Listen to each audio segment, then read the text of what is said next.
Hey, hey, hey, it's your girl Barbie J here, and we are talking about another awesome episode of The Equalizer starring Queen Latifah. That's right, and this is season 2, episode 15, Hard Money. Now, I don't know about no hard money, but I think it should have been bad money if you ask me. And you know what? I forgot that this is streamed on Paramount Plus. I watch it on CBS, and I forget there's so many streaming services. It's just so ridiculous. But anyway, this was a great episode, and if y'all haven't watched any, y'all need to start watching them because I haven't seen a bad episode as of yet. But let me tell you what I liked about this episode most of all. Am I imagining this, or were we witnessing some flirting going on between Robin and Marcus? Marcus, Marcus. Y'all remember Boomerang? Marcus. Yeah, Detective Dante. Well, I'm gonna just call him Dante. I'm not gonna call him Detective, and I kind of don't like that Marcus name, so I'm just gonna say Dante. So, did we notice some flirting going on between them? Am I the only one who noticed that? Y'all let me know down in the comment section because I am bugging out with that. But anyway, let me give a shout out to all my subscribers. I love you guys. I love all of you, and I appreciate all of your channel support. And those of you who are just following and haven't subscribed yet, please take a moment and subscribe to my channel for me, please. I'm trying to reach my goal of 1,000 before my birthday. So help a sister out, and happy Easter to everybody out there.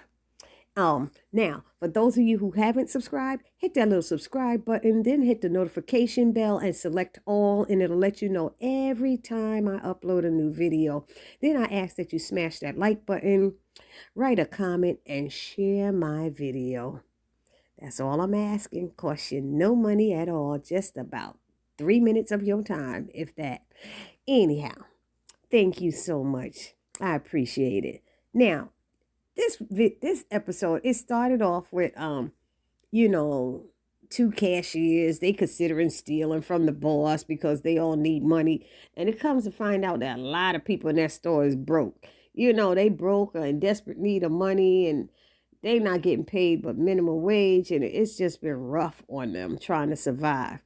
But anyway, these two cashiers, they were going to rob the place, but then they decided to find another way. And when they was about to walk away, they heard the voices and they ran and hid. And they hid, and they saw one of these guys get shot. And one of them screamed. Why are you going to scream when somebody gets shot? You need to keep your mouth shut and act like you wasn't there. So they screamed and then ran, and the bad guys got guns shooting at them. And of course, one of them got shot. But before we get to that, we see Robin is running out at 2 a.m. because of a call. And come to find out was one of the girls who called her. So Vi and Delilah both, they worried about her, especially, since Bishop, you remember Bishop, her mentor, he was killed in the last episode. So they decided that they were going to speak with her together about their concerns when she got home later that night. So with that phone call that she got, it was one of the girls. I think her name was Jenna. It's Jenna and Shireen, I think their names were. So Jenna called, and we find out that she got medical bills up the yin yang from, oh no, not Jenna. Jenna got evicted because she couldn't pay her rent, and now the courts gave her children to their father. And then the other girl who got shot, she had medical bills up the yin yang from a miscarriage that she couldn't afford to pay for that. And they said she probably wouldn't have miscarried if the boss would have let her sit sometimes, always got her standing. And so they all, and like I said, everybody in the store was going through some stuff and needed money. So anyway, Jenna is the one who told Robin and Mel what actually happened. And then they took them to see her friend. Jenna happened to be in nursing school, so she tried to do what she could to help. Shireen is the one who got shot and she had a bullet lodged in her abdomen. and they can't go to the hospital because the bad guy said that they were going to be checking every emergency room looking for them. So Robin takes Shireen to her ex-husband Miles's house, and he's a surgeon, of course. So while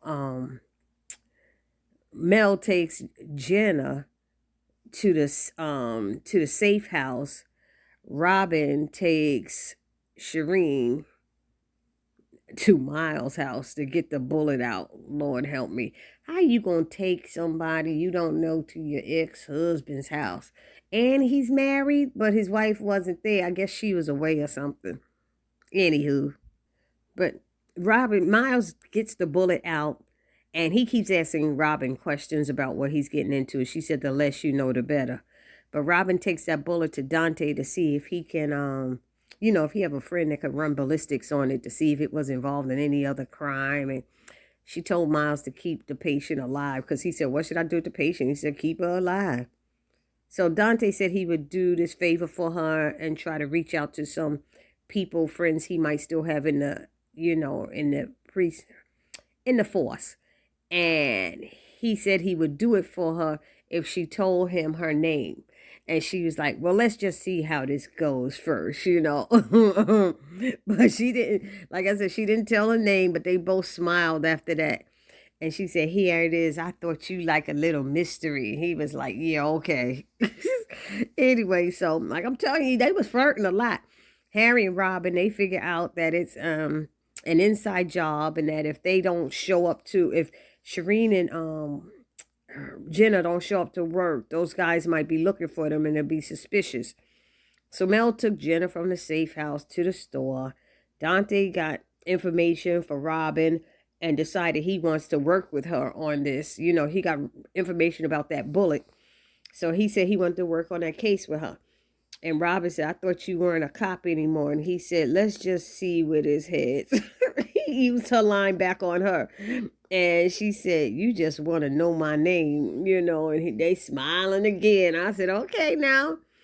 So they speak to the young man. It's a black guy who used to work there, and find out about, another robbery that happened at that same store. And he got, or whatever happened, something like that. And he gave details and said he got fired after having a gun shoved in his mouth because he needed a few days off to get, himself together. He was nervous about that. So he said then he just wouldn't go back there, and he opened up his own shop. So she asked him about BEP. Did any of the files say BEP on it? He said, matter of fact, yes, they did. So Robin's like, okay, thanks. So Dante's like, what does that mean? She said, I got a hunch. I'll be right back. So Robin goes to talk to Jenna at the store, and another cashier kept watching suspiciously. And I was wondering what was up with her, but later on we find out it was nothing. That's just how she was. She was just being nosy. So Robin informs Dante that the BEP stands for Bureau of Engraving and Printing. And she realizes it's a counterfeiting thing going on. And after learning there was the Fed, when she learned that the federal government was involved and stuff in this young man's case and nothing was being done, and she's like, why would they be investigating something like that? So the company being robbed provided the ink for the U.S. currency. And that's how she put it together, that they were making fake money, and not stealing money. So when she goes back to Mel and Harry to talk about this, Mel teases Robin about, oh, Dante wants to help you with this. And Robin just tries to change the subject. And Harry, Mel, and Robin are trying to, they figure out who is the inside person helping the bad guys get in. Because what they notice is that the cameras wasn't just turned off. Somebody had it in a loop, so that you wouldn't see who was coming and going in the store. It just kept repeating the same thing. So they figure somebody's on the inside. In the meantime, Jenna sees the guy who shot the other one, and she's staring, and he sees her staring, and she goes into one of the aisles to call Robin and tell her it's the delivery man. And then she sends her the picture of the guy. I don't know when she got a chance to take a picture of him, but she did. And then she gets caught by her manager on her phone and during work hours. So he's like, either give it to me now, or you could get fired. And so she didn't want to get fired because she keeps saying she needs the job. I need the job. So she gives her phone to the manager, who's such a little stickler for everything, all the rules and stuff. And there's this older black man. He's like a assistant manager, and he always seemed to come by just in time to save her and get her away from the manager, before getting into any trouble. But it was sad that she gave the phone because Robin really wanted her to leave because she felt she was in danger, and told her, like I said, to keep the phone close to her, but she couldn't now because it was taken away. So now we got Robin and them finding out, learning about that guy who she sent the picture of and stuff, and we're trying to put the pieces together about this counterfeit ring that was going on. Meanwhile, Miles calls Robin and lets her know that Shireen is awake. So Robin breaks out and goes to see her. And Miles, he's upset about the info that he learned from Shireen. And of course, he starts accusing Robin of bringing harm to his daughter and everything. And she corrected him and said, "It's our daughter." You know how some people could be. And she said, Dee has been struggling with PTSD after seeing her friend shot and killed. He's trying to blame Robin because Dee doesn't tell them everything like she used to do.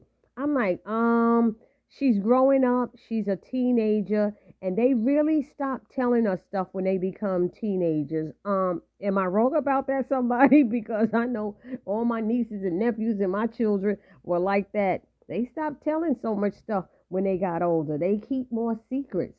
And Robin let him know she not the only one keeping secrets. He's keeping secrets too. And I'm like, what's his secrets that he's keeping? I can't wait to find out what those are.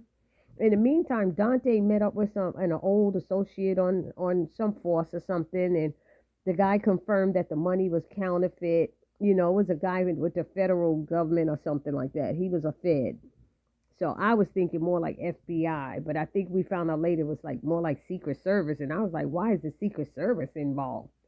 Anyway, so he was allowing Dante the opportunity to speak with a guy that they said was involved in it, and they got him on ice, got him arrested and everything. The guy said, "I didn't do anything." He said, "Well, how did you come?" Dante's asked him, "How did he come with all those $100 bills and all this stuff?" And the guy finally confessed that his wife cashed a check at a store, and that's where they got the bills. And he thought he was protecting his wife by not telling that part, but that's what it was. So Dante meets with Robin, and he gives her this new piece of information. Then Robin find out, after Robin had found, all of this was after Robin found out that the guy who did the shooting, she found out where he was with Harry's help, of course, and she grabbed him, snatched him up, pushed him up against the truck, and he tried to pull a gun. She snatched somehow the piece off out of the gun. And when all of that went down, there was a little kid, and he saw it, and he screamed. And Robin looked, she ain't gonna harm no kids. And she turned and looked, and the guy ran and got away. So I said, oh no, because now that he's gonna know which person said something. So here's Robin trying to reach Jenna, and her manager read the text message, being nosy. It's sitting on her desk with the phone, with the message part up. Why he got it up, reading her stuff? Old nosy thing. But then there was this old black guy who, like I said, was helping Jenna stay out of trouble. So he got the manager, I forgot his name, Lyle or something like that. He got Lyle to walk away and leave and go to the floor for something. And he grabbed Jenna's phone and told Jenna that somebody was trying to reach her. And she said, "I got to answer this right away. Where can I, text it?" He takes her down into the basement. And when he takes her downstairs into that whatever that area is, I'm calling it the basement, but it's downstairs. And that's when he said, "I'm sorry, Jenna." And she's like, "For what?" And the guys grab her. And he said, "Hey, you said you wasn't going to hurt her." And the guys was like, "Oh, shut up, old man," or something like that. Wow. So since Jenna didn't get back to Robin's worried. She goes to the store and goes looking for her, asking everybody where's Jenna. They don't know. She goes to the manager. He's like, oh, whenever you find her, she's fired. She went on break and never came back. Robin twisted his arm behind his back and said, look, I want to see those cameras, because he was saying he wasn't going to let her see it. So when she did that, then all of a sudden he said, oh, my assistant manager takes care of that. I don't even know how to work it. And come to find out that was the old black guy. And they got downstairs just in time to see him erasing the tape so that they couldn't see what happened or what went down with Jenna being snatched. So Robin is pissed at the old guy, and she's questioning him and asking him information. And he breaks down and tells her what he did and why he did it, and he needed money and all that stuff. And she's like, do you understand that these guys got this girl and you don't know what they could probably do to her? He said, I love those girls. She said, well, they might be beating her and she might be dead if nothing else. We have no idea, you know? So we learn her phone is off, and then Harry gives up some information and says that guy that Robin and Dante went to visit, he has a shop in the back, is a big enough space to be running a counterfeit ring and stuff.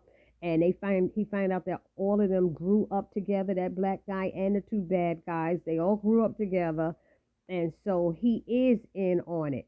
So he was lying to Robin and Dante the whole time with that story that he told. And so they think that might be a good place where they might have taken Jenna. And sure enough, it was. They were in there slapping Jenna around and everything.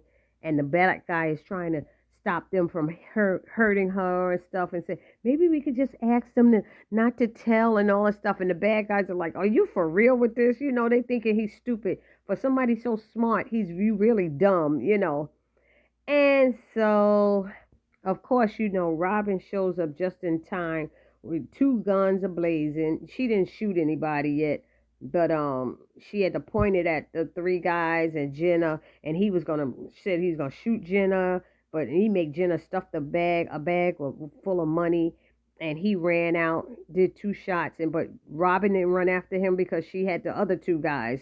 It don't make sense to run for one. So she had the other two guys, and as this guy ran out with the bag of money, Dante saw him and ran into him and knocked him up against the wall, messing up I don't know if he messed up his knee again, but he had gotten hurt, remember, from his attack. But anyway, so the money started flying everywhere as he knocked him down. The police are called, and that guy who from the Secret Service who allowed Dante to question the inmate was called and given, the collar as Dante had promised. But I thought the guy was FBI, but we later learned he was Secret Service or something, he said, because they actually offered Dante a chance to work with them. He said he put in a good word, and Dante's like, I'm not looking for another badge right now. But he said, you can do me a favor. And the guy's like, okay, what is that? But the favor was to let that innocent inmate go free to his family because he didn't have nothing to do with it. So then we see Shireen and Jenna together, and she finds out what happens, and she's safe now to go home, and they're hugging and stuff, and they leaving out of Miles's house, and Robin thanks Miles, and of course he still got an attitude, and he asks her to not take advantage of him anymore. He promised to keep an oath, and that was that, and he didn't want to do that. He just didn't want to be involved anymore. So Robin then thanks Dante for his help and tells about, he tells her about the Secret Service. And she said, oh, I hope you were able to keep my clients out of it. And he said, well, kind of. He said, I kind of tipped them off that Jenna is the one who gave me the tip.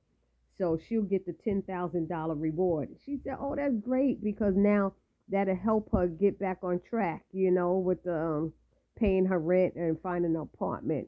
And she's probably going to share it with Shireen, too. It'll probably help her pay some of her medical bills. So now he wants to know her name, and Robert's not trying to tell.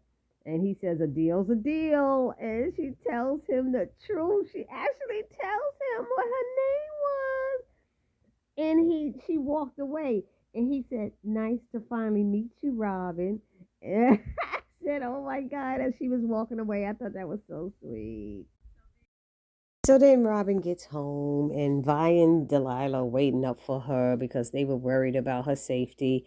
And she's like, well, I'm home now. But she's like, what's this? Where's this all coming from?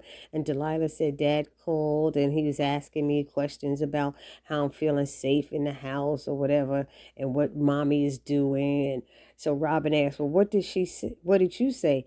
And she said, what do you think I said? But then she said, I lied.